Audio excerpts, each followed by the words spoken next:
देखो, आज का जो टॉपिक है ना अपना, वो है पैसिव वॉइस। अब ये पैसिव वॉइस क्या होता है? तो पैसिव वॉइस और एक्टिव वॉइस एक्चुअली दो चीजें होती है। ध्यान से सुनना और समझना आप।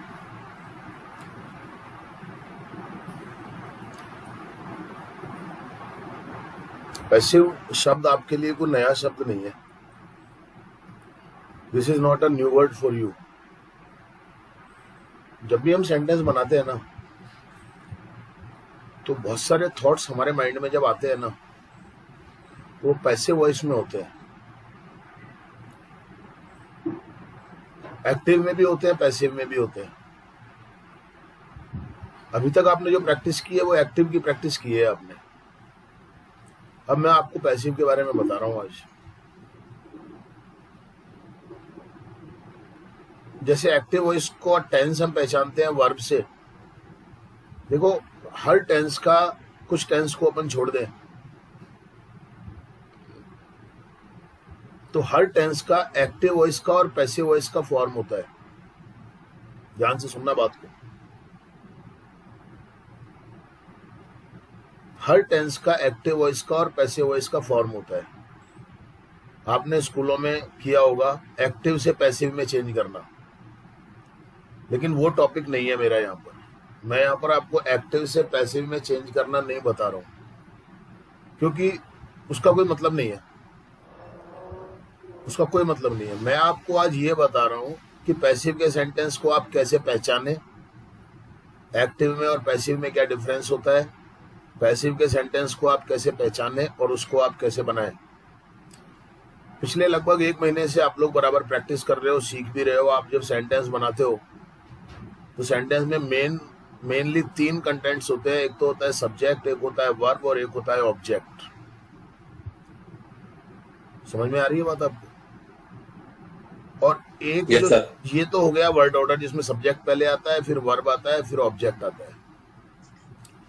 और इसमें भी जो सबसे इंपॉर्टेंट चीज थी वो थी वर्ब, क्योंकि हर सेंटेंस के अंदर कोई टाइम होता है। ठीक है ना? हर सेंटेंस के अंदर कोई टाइम होता है, यानी कि किस टाइम की हम बात कर रहे हैं। इसको हम समझ सकते हैं टेंस से। मैंने आपको समझाया है अच्छे तरीके से। ठीक है ना? और उस टेंस को अपन पहचानते हैं वर्ब से, वर्ब के रूप से। सेंटेंस में जो भी वर्ब का फॉर्म होता है, जो भी वर्ब का रूप होता है, उसके अकॉर्डिंग हम डिसाइड करते हैं कि भैया ये टेंस है। ये अभी तक हमने जो काम किया है वो सिंपल प्रेजेंट टेंस पे ही काम किया है, या हमने अगर बी टाइप वर्ब की बात करूं तो उसमें सिंपल प्रेजेंट, सिंपल पास्ट और सिंपल फ्यूचर पे हमने काम किया है। अच्छे से समझना आप। जिस तरीके से हम टेंस को वर्ब से पहचानते हैं, उसी तरीके से ध्यान से सुनना मेरी बात। टेंस जो होता है उसमें एक्टिव का भी रूप होता है और पैसिव का भी रूप होता है। पहली बात तो ये समझ लो आप। टेंस का तो वही रूप रहेगा। मान लो जैसे सिंपल प्रेजेंट टेंस है तो उसमें वर्ब का फॉर्म बनता है जिसमें लास्ट में ता है, ती है, ते है, ऐसा आता है। तो वो तो चाहे एक्टिव का हो चाहे पैसिव का हो, वो ही आएगा। थोड़ा सा डिफरेंस आ जाता है। क्या डिफरेंस आ जाता है? जैसे एक्टिव में हम बोलते हैं लिखता है। ध्यान से सुनना बातों का यहाँ पर। पैसिव में वो रूप बनेगा लिखा जाता है। छोटी सी बात है, ध्यान रखना है आपको। एक्टिव में हम बोलेंगे पढ़ता है सिंपल प्रेजेंट में, पैसिव में बोलेंगे पढ़ा जाता है। अभी अपन और डिटेल में बात कर लेंगे। समझ में आ गई यहां तक आपको बात? वर्ब का डिफरेंस बता दिया है मैंने, वर्ब फॉर्म का डिफरेंस मैंने आपको बता दिया है। हर टेंसेस के अंदर ऐसे ही चलेगा। दूसरी बात क्या होती है, जो इसका फॉर्मेशन होता है सेंटेंस का, उसमें क्या होता है, क्या डिफरेंस होता है? एक्टिव में सबसे पहले सब्जेक्ट लिखा जाता है और पैसिव में सबसे पहले ऑब्जेक्ट लिखा जाएगा। ध्यान देना आप इस बात पे। एक्टिव में सबसे पहले सब्जेक्ट लिखा जाएगा, फिर वर्ब आएगा, और पैसिव में सबसे पहले ऑब्जेक्ट आएगा, फिर वर्ब आएगा, और फिर बची हुई चीजें आएगी। छोटी सी बातें हैं, 2-3 बातें हैं, बस इनको ध्यान रखना है आपको। दूसरी बात क्या होती है, एक्टिव की पैसिव, वो एक्टिव की जो वर्ब फॉर्म होती है वो अलग होती है और पैसिव की जो वर्ब फॉर्म होती है वो अलग होती है। 3 बातें ध्यान रख लीजिए आप, बाकी सब कुछ सेम होता है। समझ में? हर टेंस में ऐसा होगा। एक्चुअली होता क्या है, जब हम सेंटेंस के अंदर सब्जेक्ट से ज्यादा ऑब्जेक्ट को इंपॉर्टेंस देते हैं तब पैसिव वॉइस बनाते हैं। कभी कभी ऐसा भी होता है कि जो सब्जेक्ट होता है वो अननोन होता है, पता ही नहीं होता कि ये काम किसने किया, कौन करता है इस काम को। ऐसी पोजीशन में भी हम पैसिव वॉइस बनाते हैं, वर्ब का फॉर्म पैसिव वॉइस वाला यूज होता है उसमें। सब्जेक्ट की जगह जब ऑब्जेक्ट से हम लेते हैं ना चीजों को, जब वर्ब को हम सब्जेक्ट से जोड़ रहे हैं या ऑब्जेक्ट से जोड़ रहे हैं, फर्क होता है। अभी अपन प्रैक्टिस करेंगे तो मैं बता दूंगा। समझ रहे हैं बात? जब हम वर्ब को ऑब्जेक्ट से जोड़ेंगे तो वो पैसिव का रूप बनेगा, सब्जेक्ट से जोड़ेंगे तो वो एक्टिव का रूप बनेगा। ठीक है, समझ में आ गई बात? क्लियर हो गई? एक बात तो, सबसे पहली बात तो आपको आइडेंटिफाई करना है, ये तो करना ही है। अभी तक आप सेंटेंस में आइडेंटिफाई करते हैं सब्जेक्ट को, वर्ब को, ऑब्जेक्ट को, कौन सा सेंटेंस है, उसका वर्ड ऑर्डर, यही करते हो ना। वो सब कुछ तो करना ही करना है आपको, लेकिन अब थोड़ा सा चेंज। एक तो आइडेंटिफाई करना है अपने को, एक स्टेप और बढ़ गया अपना। आइडेंटिफाई किसको करना है? टेंस को तो आइडेंटिफाई करोगे ही करोगे वर्ब से आप, लेकिन टेंस के साथ साथ अब आप ये भी आइडेंटिफाई करोगे कि वेदर इट इज एक्टिव और पैसिव। क्लियर कर लेना दिमाग में। केवल एक्टिव से काम नहीं चलेगा, पैसिव भी आपको आना चाहिए। बहुत बार ऐसा होता है, मैंने स्टार्टिंग में कहा था, जब हमारे माइंड में कोई थॉट होता है तो वो पैसिव में आता है। उसकी जो फ्रेमिंग होती है माइंड में, जो सेंटेंस बनता है वो फ्रेम पैसिव में बनता है हिंदी में, तो नेचुरली अपने को इंग्लिश में भी उसे पैसिव में ही बनाना पड़ेगा। मैं यहाँ पर एक्टिव से पैसिव में चेंज करना आपको नहीं बता रहा हूँ, वो यूजलेस है, वो चीज कहीं काम में नहीं आती है, कहीं पर भी काम में नहीं आती है। हाँ, एग्जामिनेशन में काम में आती है, बस वो एक अलग बात है। बाकी प्रैक्टिकल लाइफ में एक्टिव से पैसिव में चेंज करने का कोई यूज नहीं है, मैंने तो नहीं देखा अभी तक मेरी लाइफ में। समझ गया? एग्जामिनेशन में 2, 4, 5, 7 क्वेश्चन आते हैं, कंपटीशन में आते हैं, वो एक अलग बात है। अब क्यों आते हैं मेरे को तो आज तक ही समझ में नहीं आई बात, आज तक समझ में नहीं आई मेरे को बात कि जो जिस चीज का कोई यूज ही नहीं है वो क्यों करवा रहे हैं हम। एक्चुअली इसका यूज क्या है कि पैसिव वॉइस के सेंटेंस हम फ्रेम करने आए हैं, हमारे को ट्रांसफॉर्मेशन नहीं, वो सेंटेंसेस हमें बनाने आए हैं, जैसे हम एक्टिव के सेंटेंसेस बना रहे हैं। समझ में आ रही बात आपको? तो एक तो इसको आइडेंटिफाई करना है कि भैया हाँ ये पैसिव का सेंटेंस है, ये एक्टिव का सेंटेंस है। अभी प्रैक्टिस से क्लियर हो जाएगा। दूसरी बात, आइडेंटिफाई करने के बाद में अपने को ये दिमाग में रहना चाहिए कि हाँ भाई एक्टिव का है, ये टेंस है, ये इसका वर्ड ऑर्डर होगा। क्या वर्ड ऑर्डर होगा? एक्टिव का है तो पहले सब्जेक्ट, फिर वर्ब, फिर ऑब्जेक्ट। अगर पैसिव का है तो वर्ड ऑर्डर क्या हो जाएगा?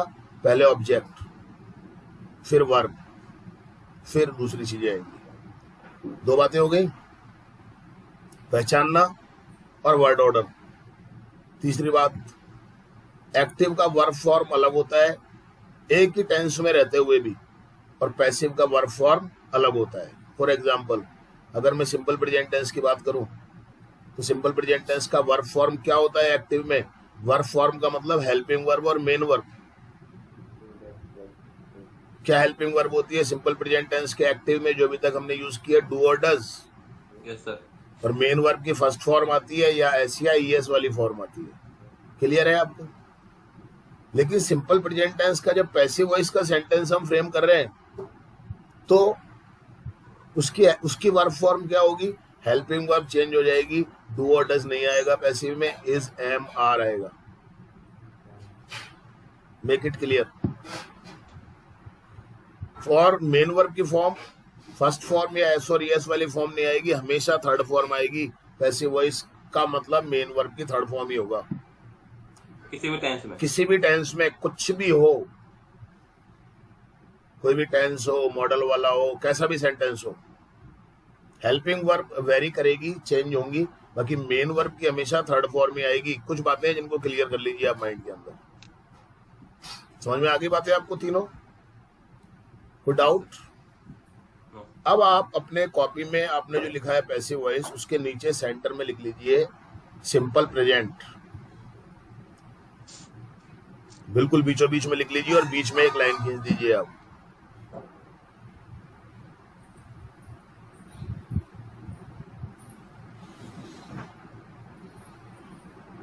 इधर वाले कॉलम में आप लिख लीजिए, लाइन खींच दी ना बीचों बीच।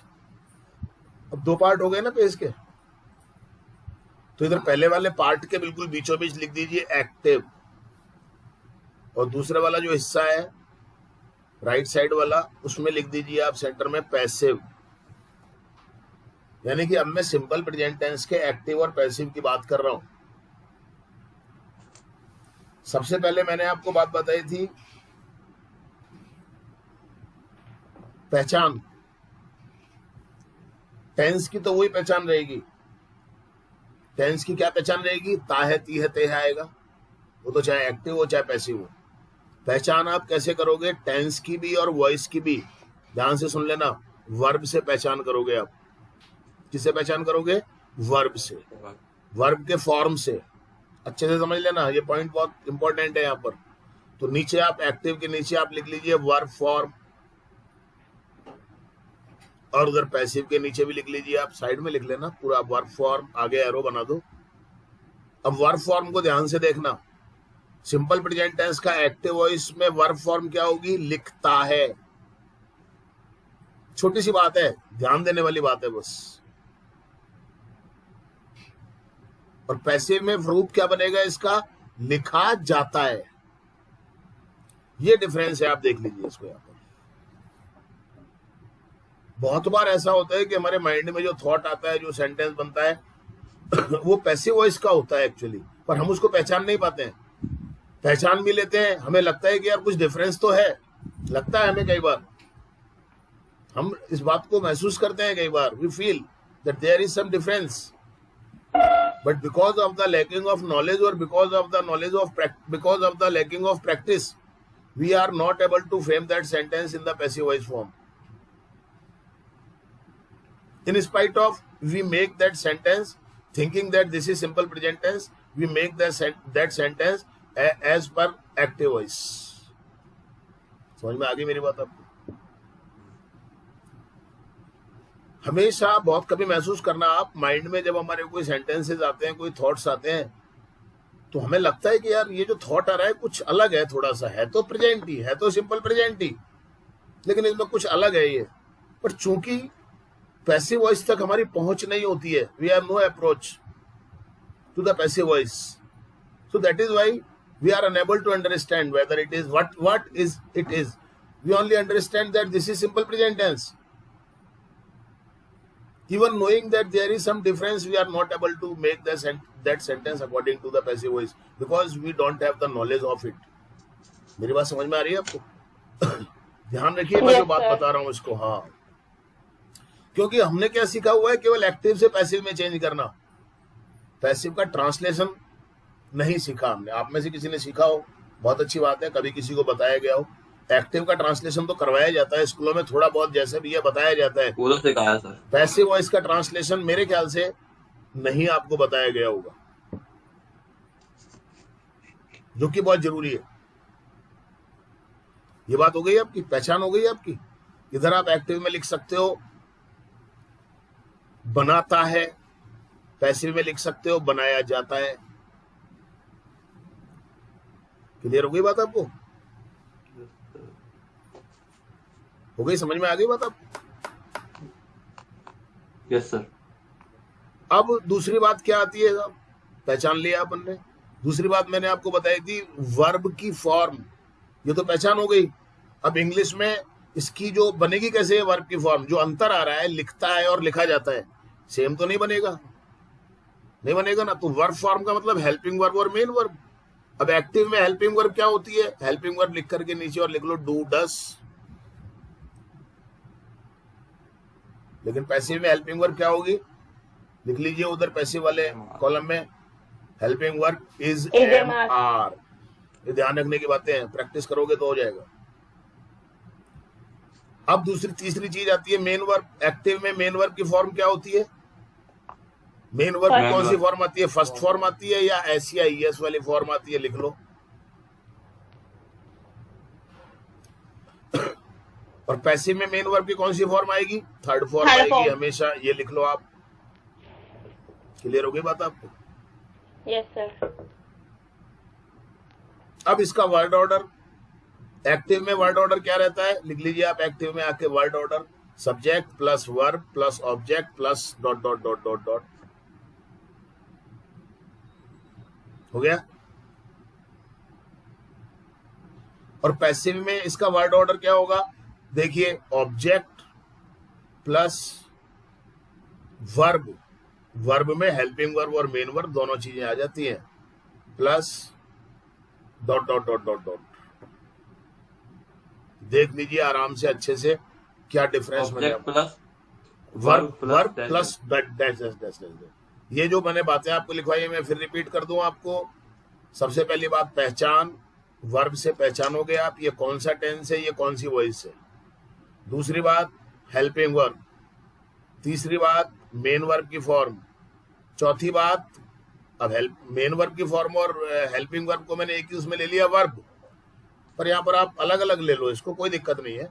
और चौथी बात जो आ रही है इसकी, वो आ रही है वर्ड ऑर्डर। वर्ड ऑर्डर में क्या है वो आप देख लो, मैं आपको 1 मिनट का टाइम दे रहा हूँ। जितना भी आपने लिखा हुआ है इसको आप देख लो, कहीं कोई कंफ्यूजन है तो आप मेरे से पूछ लो। जो डिफरेंस है एक्टिव और पैसिव का, जो भी चीज है उसको अपने माइंड में सेट करने की कोशिश करो। कोई प्रॉब्लम है तो मुझसे पूछो। नहीं आती ना? सब्जेक्ट अगर आएगा तो लास्ट में आएगा बाई लगा के, पर मोस्टली इनमें सब्जेक्ट नहीं होता है। अभी अपन प्रैक्टिस करेंगे तो उसमें क्लियर हो जाएगा आपको। Okay sir.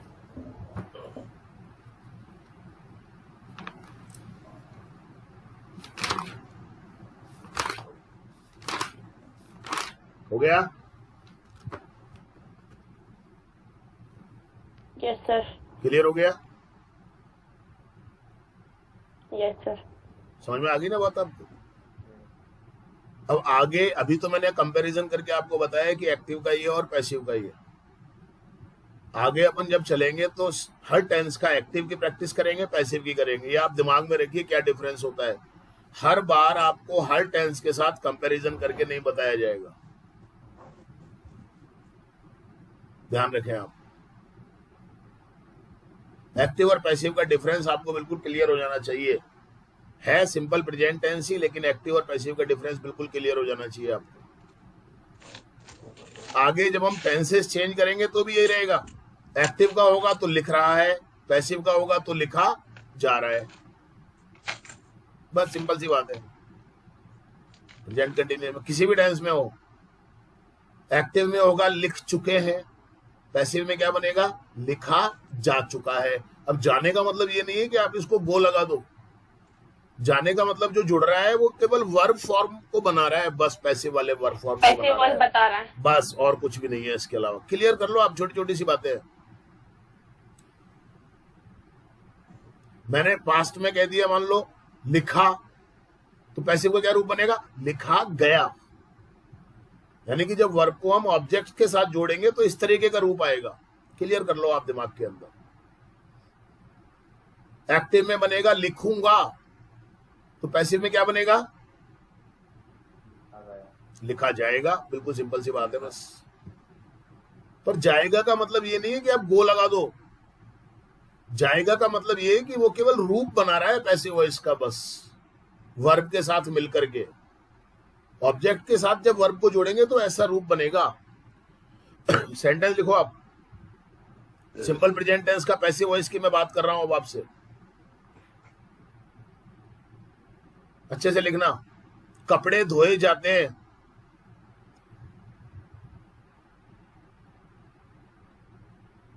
ध्यान से सुनिए अब सेंटेंस को आप। सबसे पहले आइडेंटिफाई करो, धोए जाते हैं, ये जो रूप आ रहा है वो सिंपल प्रेजेंट टेंस का पैसिव वॉइस है। क्या धोए जाते हैं? कपड़े ऑब्जेक्ट हो गया, धोई तो चीजें और है ही नहीं कुछ भी। Yes sir. सब्जेक्ट तो है ही नहीं, जरूरी नहीं है सब्जेक्ट आए ही आए, लेकिन ऑब्जेक्ट जरूर आएगा। एक्टिव है तो सब्जेक्ट जरूर आएगा, और पैसिव है तो ऑब्जेक्ट जरूर आएगा। जरूर आएगा।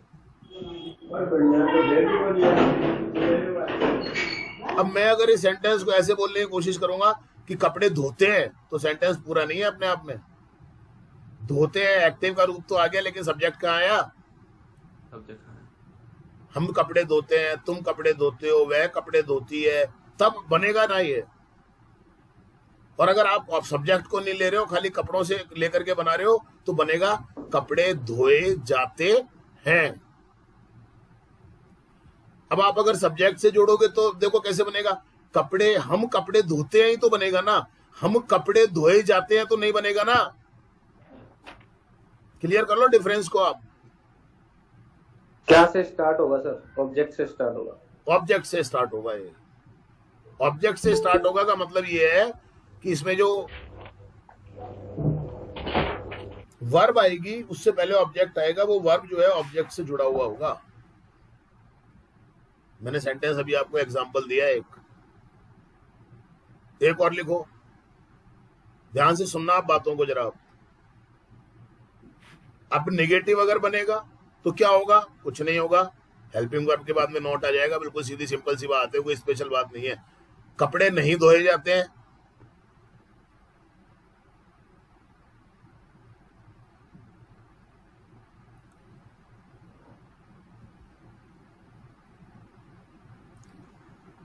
बना लोगे आराम से मेरे ख्याल से। तो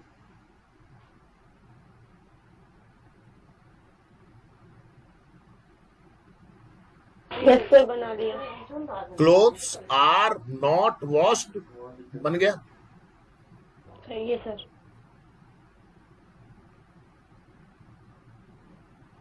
और अगर इंट्रोगेटिव होगा तो इंट्रोगेटिव दो तरीके के बताए आपको, हेल्पिंग वर्ब वाले और WH वर्ड वाले सेम बनेंगे वैसे ही जैसे आपने अभी तक एक्टिव में बनाए। क्या कपड़े धोए जाते हैं? लिखो फटाफट।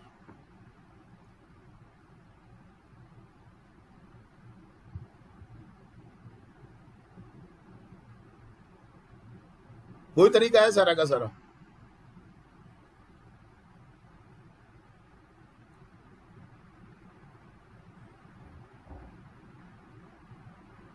क्या कपड़े धोए जाते हैं, वही हेल्पिंग वर्ब। अब डू डज मत लगा देना, पैसिव का है तो पैसिव की हेल्पिंग वर्ब आएगी। Are clothes washed. WH word का होगा तो वैसे बन जाएंगे, कपड़े कब धोए जाते हैं। लिखो फटाफट।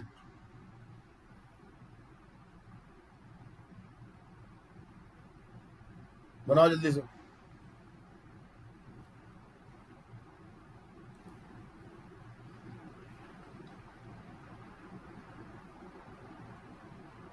सब कुछ वैसा ही है, थोड़ा सा डिफरेंस है जो मैंने आपको बता दिया।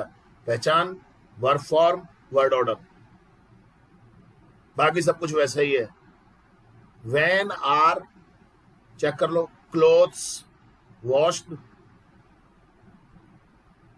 अगर सब्जेक्ट आएगा ऐसे सेंटेंसेस के अंदर तो बाई लगा के आएगा, द्वारा लगा के आएगा। लिखो सेंटेंस।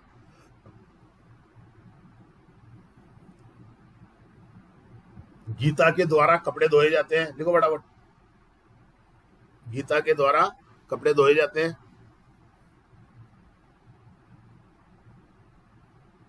बना लोगे आराम से, कोशिश करोगे तो बना लोगे, कोशिश तो करनी पड़ेगी।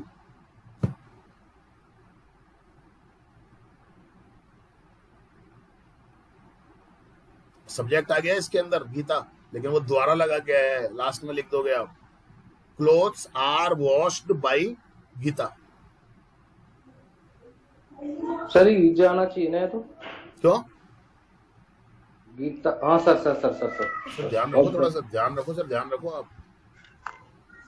ध्यान रखने से प्रैक्टिस करने से आएंगी ये चीजें। एक बात और बता दूं मैं आपको, अगर प्रैक्टिस नहीं करोगे ना, हाँ एक्टिव होता तो भी नहीं आता, तब तो वो एक्टिव होता तो इज़ आर की जरूरत ही नहीं थी ना।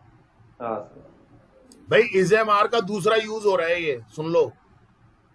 एक तो हमने बी टाइप वर्ब में यूज किया था मेन वर्ब के रूप में, याद आ रहा है? और दूसरा यूज हम कर रहे हैं सिंपल प्रेजेंट टेंस के पैसिव वॉइस में हेल्पिंग वर्ब के रूप में। क्लियर रखो आप इस बात को। हम लोग केवल बता सकते हैं आपको, ध्यान रखना आपका काम है, प्रैक्टिस करोगे तो ध्यान रह जाएगा। कंटिन्यूस में आता सर, गीता कपड़े धो रही है उसमें हाँ, आता सर। तब आता है हेल्पिंग वर्ब के रूप में, वो तीसरा यूज होता है इज एम आर का। जी सर। पूरे इंग्लिश में 4 तरह से यूज किया जाता है इज एम आर को, दूसरा हमने बता दिया, 2 आगे बता देंगे आपको बस। क्लियर हो गया सेंटेंस आपको? Clothes are washed by Geeta. समझ में आ गई बात आपको? बिल्कुल सर। और लिखिए सेंटेंस। 2 ऑब्जेक्ट है तो बारीक बारीक बातें क्लियर कर लो आप। लिखो, मुझे पैसे दिए जाते हैं, मुझे पिताजी के द्वारा पैसे दिए जाते हैं, ऐसे लिखो आप, थोड़ा बड़ा कर लो। मुझे पिताजी के द्वारा पैसे दिए जाते हैं। पहले तो आइडेंटिफाई करो आप, कर लो आइडेंटिफाई, आप ही कर लो पहले।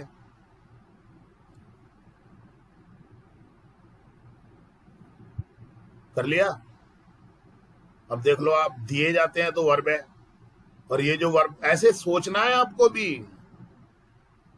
दिए जाते हैं तो वर्ब है, और ये वर्ब फॉर्म बता रहा है सिंपल प्रेजेंट टेंस का पैसिव वॉइस। अब पैसिव वॉइस है तो ऑब्जेक्ट ढूंढो आप, क्या दिए जाते हैं? पैसे। किसे दिए जाते हैं? मुझे। 2 ऑब्जेक्ट आ रहे हैं इसमें, आ रहे हैं ना। और पिताजी के द्वारा आ रहा है सब्जेक्ट। सेंटेंस है अफर्मेटिव।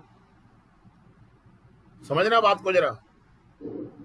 अब क्या करेंगे आप? पहले तो ऑब्जेक्ट ही आएगा, ऑब्जेक्ट है इसमें 2, ठीक है ना, दोनों से बना रहे हैं अपन। देखो जरा आप यहां पर, वैसे तो उस ऑब्जेक्ट को लिया जाता है पहले जो ज्यादा इंपॉर्टेंट है दोनों में से। अब मुझे अगर ज्यादा इंपॉर्टेंट लग रहा है तो पहले इसको लेंगे, लेकिन ध्यान से सुनना, इसको मी नहीं लिखेंगे अपन, चूंकि अपन इसको वर्ब से पहले लिख रहे हैं, सब्जेक्ट की जगह लिख रहे हैं, तो इसको आई लिखेंगे अपन। लिखो आई। अब आई के साथ हेल्पिंग वर्ब क्या आएगी? एम।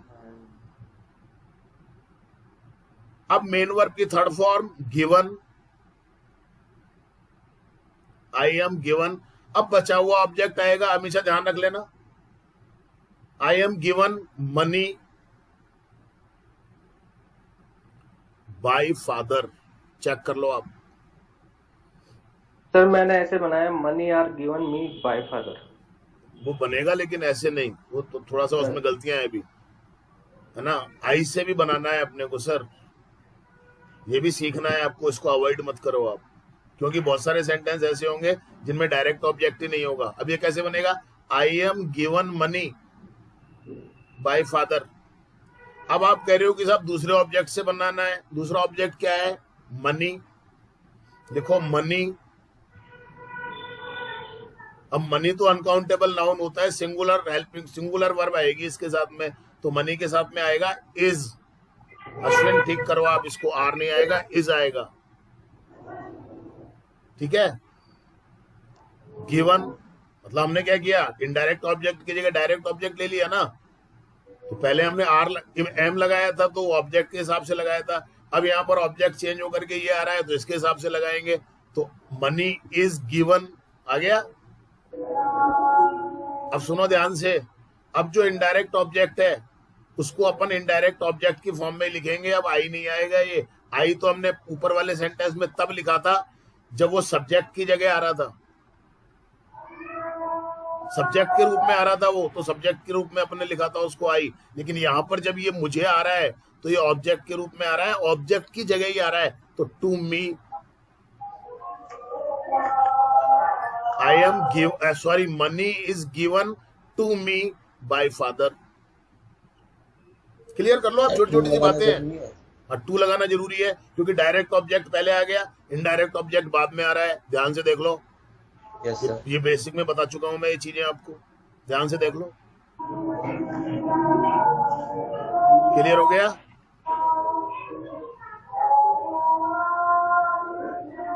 कभी कभी क्या होता है, डायरेक्ट ऑब्जेक्ट होता ही नहीं है सेंटेंस के अंदर।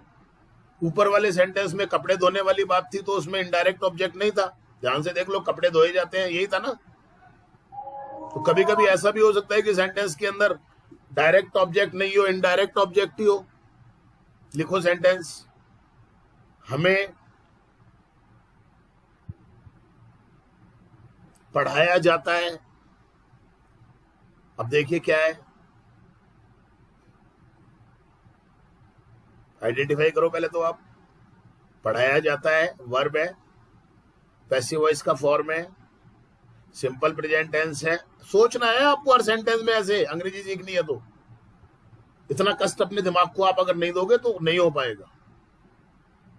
यही मेन बात है बस, कि कैसे टंग पे आएगी ये लैंग्वेज, ऐसे आएगी ये। दिमाग आपको हर सेंटेंस में लगाना पड़ेगा। स्टार्टिंग के तो 500-700 सेंटेंस में आपको दिमाग लगाना ही पड़ेगा, फिर आपके टंग पे आ जाएगी ये बस। फिर आपको सोचना नहीं पड़ेगा, ये आप मान के चलो। और एक लंबी प्रैक्टिस के बाद अगर आप सोचोगे भी ना तो आपको पता ही नहीं चलेगा कि हम कुछ सोच रहे हैं, बस बना दोगे आप। आप इस बात को मान लेंगे जितनी जल्दी, उतना आपके फायदे में रहेगा। बाकी जबरदस्ती किसी के साथ नहीं की जा सकती, सबका अपना तरीका है, आप करते रहो। मैंने तो तरीका बता दिया आपको। अब क्या है सेंटेंस, हमें पढ़ाया जाता है। पढ़ाया जाता है तो वर्ब हो गई, और हमें क्या है, ऑब्जेक्ट है, सब्जेक्ट नहीं है, ऑब्जेक्ट है। वो वर्ब फॉर्म आ रहा है पैसिव वॉइस का, पढ़ाया जाता है। हम पढ़ाते नहीं है, हमें पढ़ाया जाता है।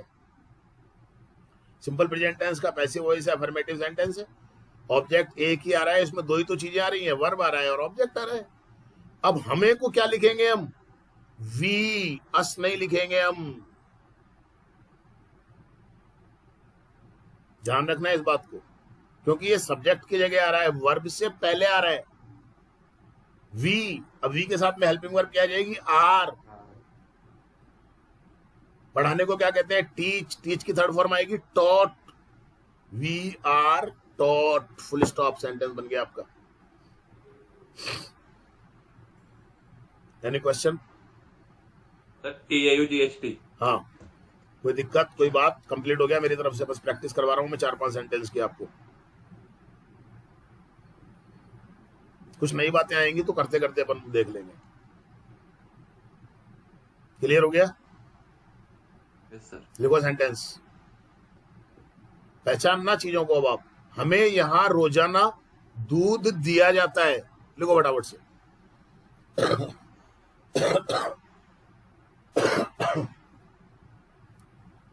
बनाओ, दो ऑब्जेक्ट तो दोनों से बनाना है।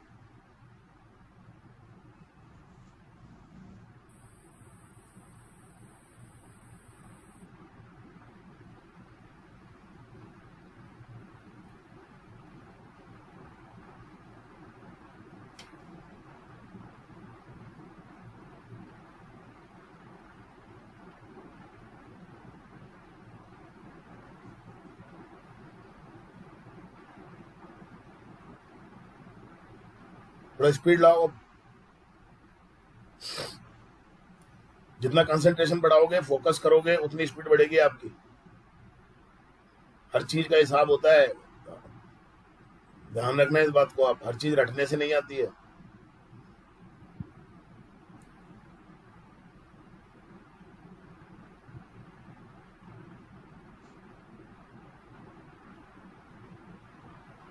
हो गया होगा सेंटेंस? दो ऑब्जेक्ट है तो दोनों से बनाओ, जल्दी करो थोड़ा।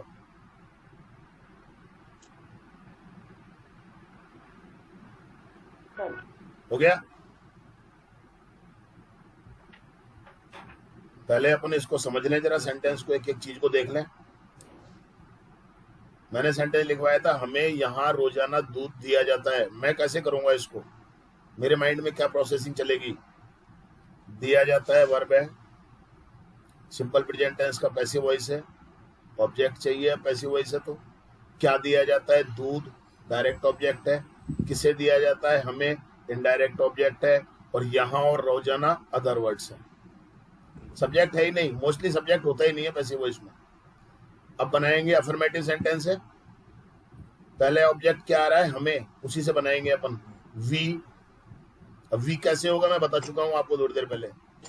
We are given milk here daily. कोई दिक्कत है, डाउट है तो पूछ लो, ये क्यों है? हाँ बोलो। Daily hair.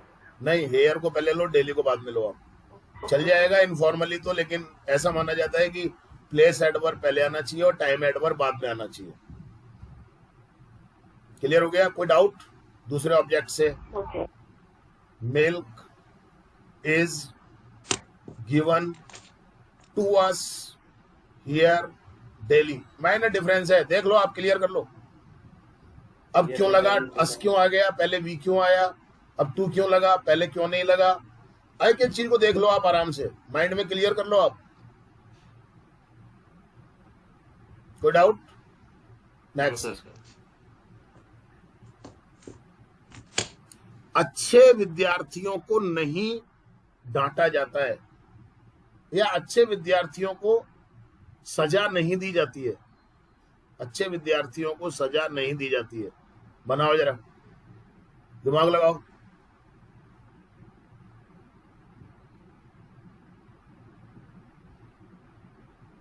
दिमाग आपको लगाना पड़ेगा, आइडेंटिफाई आपको करना पड़ेगा, कौन से वर्ड्स एक साथ आ रहे हैं वो आपको देखना पड़ेगा। रटने की आदत से बाहर आ जाओ आप, दिमाग चलाओ अपना। 1 महीना हो गया लगभग आपको, इतना तो आप समझ ही चुके होंगे आपकी चीजों को किस तरीके से पकड़े अपन। मेरे पास दूसरा कोई तरीका नहीं है अंग्रेजी सिखाने का, और यही तरीका मेरा सक्सेसफुल है। जो लोग काम कर लेते हैं, मेहनत कर लेते हैं, अब करते ही नहीं है तो उनका तो इलाज ही क्या है। मेरे पास किसी के पास भी नहीं है।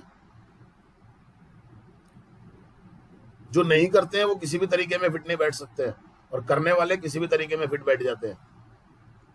हो गया? Yes sir. देखिए, चेक कीजिए, नेगेटिव सेंटेंस है, नहीं आ रहा है। पहली बात तो सजा दी जाती है या सजा नहीं दी जाती है, यही आ रहा है ना। तो सजा दी जाती है, नहीं तो अलग नेगेटिव हो गया। सजा दी जाती है, ये जो फॉर्म आ रहा है सिंपल प्रेजेंट टेंस का पैसिव वॉइस है, नहीं से नेगेटिव बन रहा है। ऑब्जेक्ट क्या है? अच्छे विद्यार्थियों को, पूरा का पूरा ऑब्जेक्ट है। अफर्मेटिव सेंटेंस है, बना लीजिए गुड स्टूडेंट्स। अब ये नहीं खाली गुड ले लिया उसके साथ वर्ब लगा दिया आपने, ऐसे नहीं, ध्यान लगाओ, पूरा एक साथ है ये। Good students are not punished. PUNISHED। हाँ, बोलो, कोई दिक्कत है तो। गुड की जगह नाइस भी ले सकता है, नाइस स्टूडेंट। हाँ, लिख सकते हैं। क्लियर हो गया? Yes sir. कुछ नहीं है, कुछ भी नहीं है। देखो, दिमाग लगाना पड़ेगा, मेहनत तो करनी पड़ेगी, पेन लेना पड़ता है। नो पेन विदाउट गेन, ध्यान रखना इस बात को। पेन नहीं लेंगे तो कुछ भी नहीं मिलेगा, पेन तो लेना ही पड़ेगा आपको। और लिखिए, क्या उसे, ब्रैकेट में लिख लो आप, एफ फीमेल, यानी कि उससे वर्ड जो आ रहा है वो फीमेल के लिए आ रहा है। क्या उसे वहां आमंत्रित किया जाता है?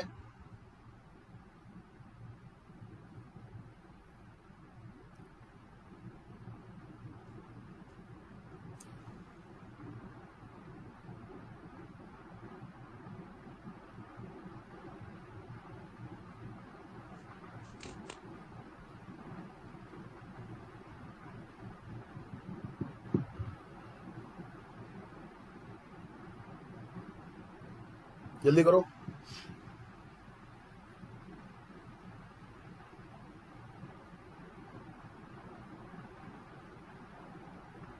हो गया होगा? आमंत्रित किया जाता है वर्ब है, सिंपल प्रेजेंट टेंस का पैसिव वॉइस है। किसे आमंत्रित किया जाता है? उससे ऑब्जेक्ट है, इनडायरेक्ट ऑब्जेक्ट है, फीमेल यानी महिला के लिए आ रहा है। और क्या आ रहा है स्टार्टिंग में? हाया नाम है, इसका आंसर आ रहा है। इतना सोचेंगे आप, हाया नाम है, इसका आंसर आ रहा है, मतलब हेल्पिंग वर्ब से बनेगा। हेल्पिंग वर्ब कौन सी आएगी? पैसिव वॉइस की। इज ये ऑब्जेक्ट है ना, उससे एक ही है, सिंगुलर है, तो शी आएगा ना। Yes sir. शी आएगा। आप कहोगे जी तो ऑब्जेक्ट है। हाँ, ऑब्जेक्ट है, लेकिन सब्जेक्ट की जगह आ रहा है ना भाई, वर्ब से पहले ले रहे हैं ना हम इसको। Is she invited there? Clear? Yes sir. कुछ भी नहीं है, थोड़ा सा समझना तो पड़ेगा। और लिखो, दूसरे तरीके से कैसे बनेगा ये बता दीजिए। क्या? दूसरे तरीके से कैसे बनेगा सर? दूसरा कोई तरीका ही नहीं है, इसका ऑब्जेक्ट ही एक है, इसमें तो दूसरा कैसे ऑब्जेक्ट तरीका एक है लगाओगे इसमें। आप? हाँ सर। भाई दूसरा दो ऑब्जेक्ट होंगे तो दूसरे ऑब्जेक्ट से बना सकते हैं, इसमें तो ऑब्जेक्ट ही एक है। हाँ सर। या फिर सब्जेक्ट होगा इसके अंदर एक्टिव के फॉर्म में होगा तो वो अलग तरीके से बन जाएगा। फिर डिफरेंस को क्लियर रखो माइंड के अंदर। जितनी प्रैक्टिस करते जाओगे ना उतना डिफरेंस अपने आप क्लियर होता जाएगा, पानी की तरह साफ हो जाएगा। दूसरा कोई तरीका नहीं। अगर इस जबान को आपको टंग पे लाना है, सुन लेना कान खोल के, तो प्रैक्टिस तो करनी ही पड़ेगी और ध्यान से करनी पड़ेगी। खाली कागज भरने से, पेज भरने से कुछ नहीं होगा। बिना सोचे समझे उठपटांग कुछ भी लिख दिया अपन ने, उससे कुछ नहीं होगा। कैसे सोचना है, क्या सोचना है, हर सेंटेंस में बता रहा हूं मैं आपको। अब आप उसको फॉलो ही नहीं करो, मैं क्या करूंगा? आप तो लिख दिया, आप कॉपी भर दिया आपने तो बस बिना सोचे समझे उठपटांग तरीके से। ना आपने ये सोचा कि ये एक्टिव है, ना आपने ये सोचा कि ये पैसिव है, ना आपने ये सोचा कि इसका वर्ड ऑर्डर क्या होगा, ना आपने ये सोचा कि इसकी हेल्पिंग वर्ब क्या होगी। लिख दिया आपने तो जो मन में आया बिना सोचे समझे। अब मैं क्या करूंगा उसमें? कोई कुछ नहीं कर सकता उसमें। हर सेंटेंस में तरीका बता रहा हूं कैसे सोचना है, क्या सोचना है। आपको फॉलो करना है तब जाके रिजल्ट आएगा। फॉलो नहीं करेंगे तो रिजल्ट नहीं आएगा। गलत ही लिखते रहोगे, उठपटांगे लिखते रहोगे, कभी कुछ मिस करोगे, कभी कुछ मिस करोगे, कभी कुछ सोचोगे नहीं तो मिस ही करोगे। और क्या करोगे आप? देखो एक और, भारत में दिवाली कब मनाई जाती है? भारत में दिवाली कब मनाई जाती है? सीखना और रटना दो चीजें अलग अलग होती है, ध्यान रखना। रटने से आप केवल नंबर ला सकते हो अपने एग्जामिनेशन में। प्रैक्टिकल लाइफ में कुछ चीजों को रटा जाता है, लेकिन हर चीज को रटने की कोशिश करेंगे तो कुछ नहीं होगा। सबसे बड़ा दुर्भाग्य यही है आज की शिक्षा पद्धति का। ज्यादातर जगह पर बस रटना ही करवाया जाता है। रट लो बस, रट लो बस। उसमें टीचर का क्या रोल है? टीचर का रोल होता है जहां पर वो कुछ सिखाता है।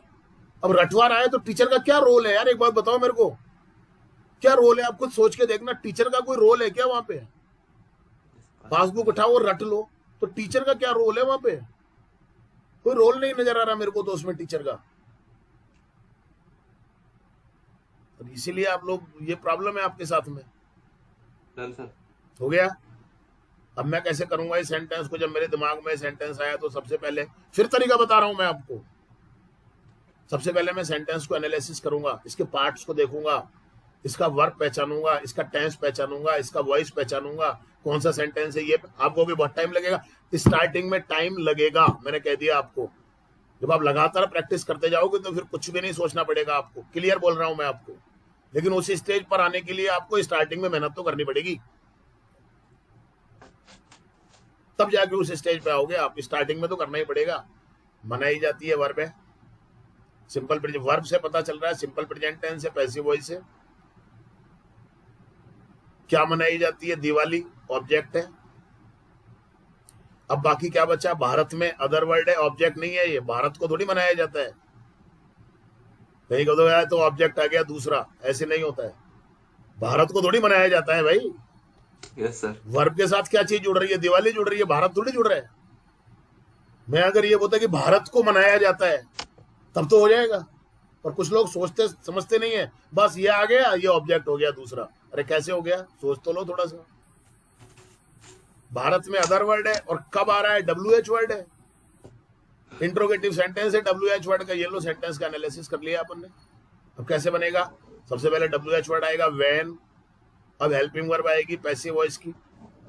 ऑब्जेक्ट क्या है? दिवाली, तो व्हेन इज, फिर ऑब्जेक्ट आएगा दिवाली, फिर मेन वर्ब की third form celebrated in Bharat, question mark लगा दो, बन गया सेंटेंस। इतना दिमाग लगा के सेंटेंस जब बनाओगे ना, और जब बनाने लगोगे 10, 15, 20, 50 सेंटेंस, फिर अपने आप स्पीड आने लग जाएगी आपकी। तरीका ये है, समझ लेना। क्लियर हो गई बात आपको? Yes sir. अब एक सेंटेंस और लिखिए आप।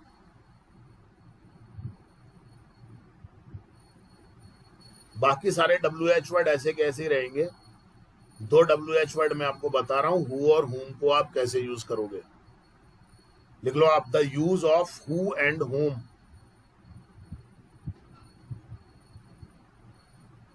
हु के नीचे आप एक एरो बना करके लिख लीजिए किससे, पैसिव वॉइस के लिए बता रहा हूं केवल आपको। और हुम के नीचे आप अंडरलाइन करके वो एरो बना करके लिख लीजिए किसके द्वारा। सर हु और हूम। हाँ,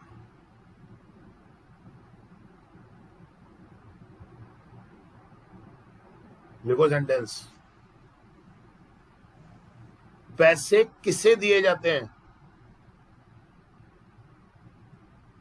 पैसे किसे दिए जाते हैं समझा रहा हूं मैं आपको।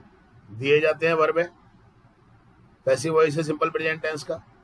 क्या दिए जाते हैं? पैसे डायरेक्ट ऑब्जेक्ट है, और किससे इनडायरेक्ट ऑब्जेक्ट है। ध्यान दे दो आप जरा, क्या और किसे का जब क्वेश्चन बनाते हैं तो क्या का क्वेश्चन का जो आंसर होता है वो डायरेक्ट ऑब्जेक्ट, और किसे का जो आंसर होता है वो इनडायरेक्ट ऑब्जेक्ट। तो क्या और किसे भी एक तरीके से ऑब्जेक्ट ही हो गए ना, समझ सकते हो। तो अब मैं इस सेंटेंस को अगर बनाऊंगा तो WH वर्ड का सेंटेंस है, तो पहले WH वर्ड आएगा किसे।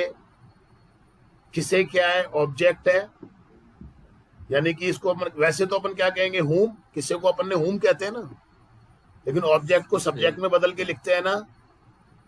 तो हुम का सब्जेक्ट क्या होता है? हु होता है। अभी लिखवा दूंगा मैं नीचे आपको। हूम का सब्जेक्ट हु होता है। हु होता है तो हु आ जाएगा। ठीक है सर। हु इज आ गया। गिवन मनी, या आप इसमें ऐसे भी कर सकते हो, हु इज मनी गिवन।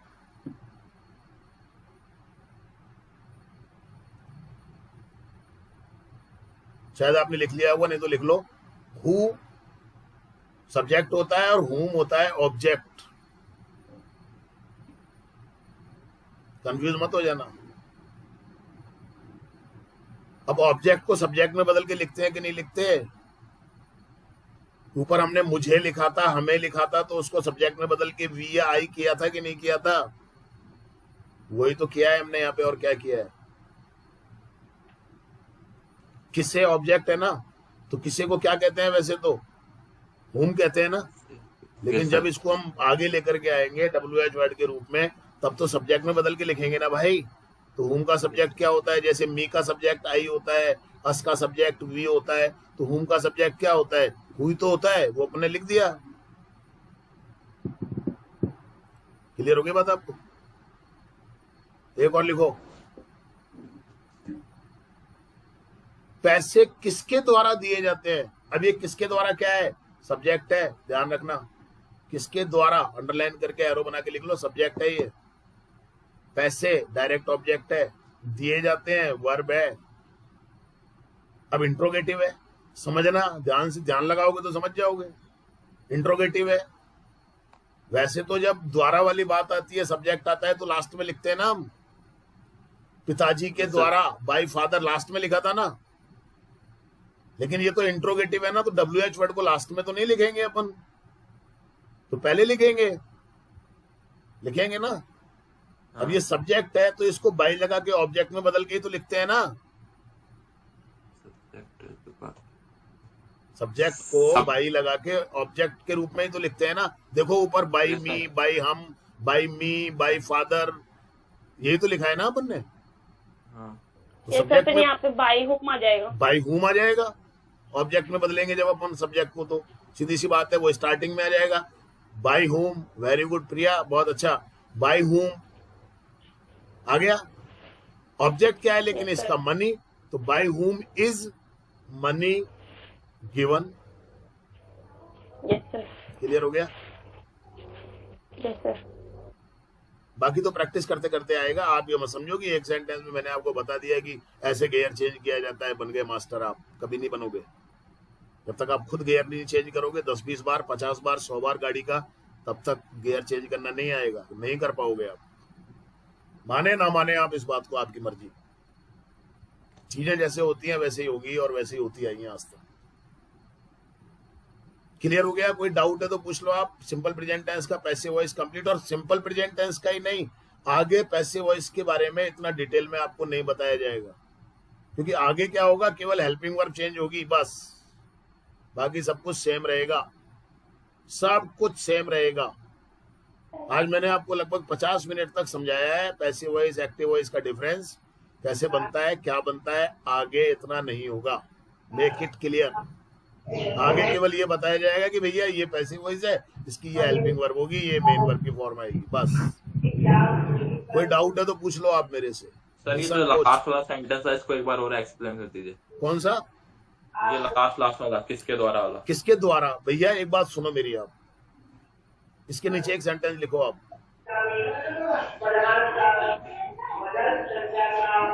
मेरे द्वारा पैसे दिए जाते हैं।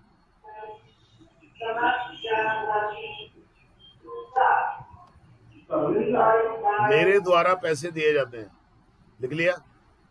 सर पहले तो आइडेंटिफाई करो, दिए जाते हैं वर्ब है,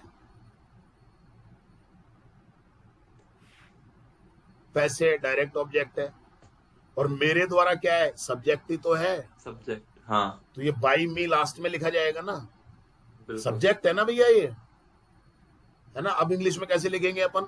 मनी इज गिवन बाई मी, यही तो लिखोगे ना, बाई मी। इधर बाई मी और उधर ऊपर आप गोला, इसमें बाई मी पे गोला लगा दो और मेरे द्वारा पे गोला लगा दो। मेरे द्वारा सब्जेक्ट ही तो है ना सेंटेंस का, लेकिन इसको पैसिव वॉइस में अपने लास्ट में लिखेंगे तो ऑब्जेक्ट के रूप में लिखेंगे ना, तो बाई मी हो गया। अब आ जाओ ऊपर वाले पे, तो मेरे द्वारा की जगह किसके द्वारा आ गया ना? Yes sir. ये सब्जेक्ट ही तो है। ये बात समझ में आ रही है? तो अब बात को समझो यहां पर जरा। अब वैसे तो क्या है कि साहब ये लास्ट में आना चाहिए था, बाई हुम, जैसे बाई मी आया, आया ना। लेकिन चूंकि ये इंट्रोगेटिव है ना, इसलिए इसको पहले लिखा है हमने। और हुम में क्यों चेंज किया है? अरे भाई जैसे मुझे है उसको बाई मी में, सब्जेक्ट को मैंने मी में चेंज किया कि नहीं किया? तो हु सब्जेक्ट होता है तो हु थोड़ी लिखूंगा, इसको ऑब्जेक्ट में चेंज करके तो लिखूंगा पैसिव वॉइस से, इसलिए बाई हुम आया यहाँ पर। ये यही आपको कंफ्यूज कर रहा है। ठीक है, क्लियर हो गई बात? अब बात रही ये इसमें object- कैसे हम, हाँ बिल्कुल, सब्जेक्ट को ऑब्जेक्ट के रूप में चेंज करके लिखा है। बस वही लिखा, वही तो लिख रहे हैं अपन भाई। मेरे द्वारा जो आया है, तो मेरे द्वारा जो सब्जेक्ट है, जो ये मैं, इसको आपने बाई आई थोड़ी लिखा है, बाई मी लिखा है ना। तो किसके द्वारा जो सब्जेक्ट है, तो हु थोड़ी लिखोगे, बाई हु भी तो लिखोगे ना। लेकिन ये पहले आ रहा है। पहले क्यों आ रहा है? क्योंकि इंट्रोगेटिव है ना, WH वर्ड वाला, भाई तो पहले ही आएगा ना। सर हाँ हमें पढ़ाया जाता है, हाँ, एक मिनट इसकी बताना। हमें पढ़ाया जाता है वर्ब है, और हमें क्या है, ऑब्जेक्ट है, वी आर ऑब्जेक्ट है। तो इस ऑब्जेक्ट को सब्जेक्ट में बदलेंगे ना, आप कहोगे ऑब्जेक्ट है तो अस आना चाहिए, पर नहीं आएगा अस, क्योंकि ये वर्ब यहाँ से पे पहले आ आ रहा है। जाएगा। वी आ रहा है क्योंकि ये वर्ब से पहले आ रहा है, सब्जेक्ट के रूप में लिखा जाएगा इसको।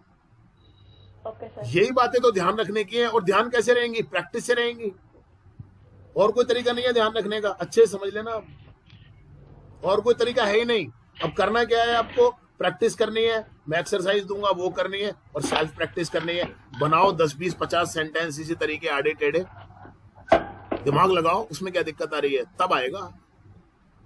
खाली मैंने आपको 20 सेंटेंस की एक्सरसाइज दे दूंगा, उससे नहीं आएगा। वो केवल आपको सिखाएगा। प्रैक्टिस में लाने के लिए, टंग पे लाने के लिए आपको खुद की प्रैक्टिस करनी पड़ेगी। यही राज है बस अंग्रेजी सीखने का, और कुछ भी नहीं है इसके अलावा। जो कर लेगा वो सीख जाएगा, जो नहीं करेगा या टूटी फूटी करेगा, बिना ध्यान के करेगा, बिना मन के करेगा, केवल टाइम पास करेगा, केवल पन्ने भरेगा, केवल दिखाने के लिए काम करेगा, नहीं हो पाएगा उसका। मैं क्लियर कह रहा हूं, महीना पूरा हो चुका है, छोड़ देना क्लास। आप आज 1 महीना पूरा हो गया, अब छोड़ देना क्लास। क्लियर बोलता हूं मैं। इंग्लिश को टंग पे लाना है तो मेहनत करनी पड़ेगी, प्रैक्टिस करनी पड़ेगी। और कोई doubt? No sir. Class close कर रहा हूं मैं। Thank you very much.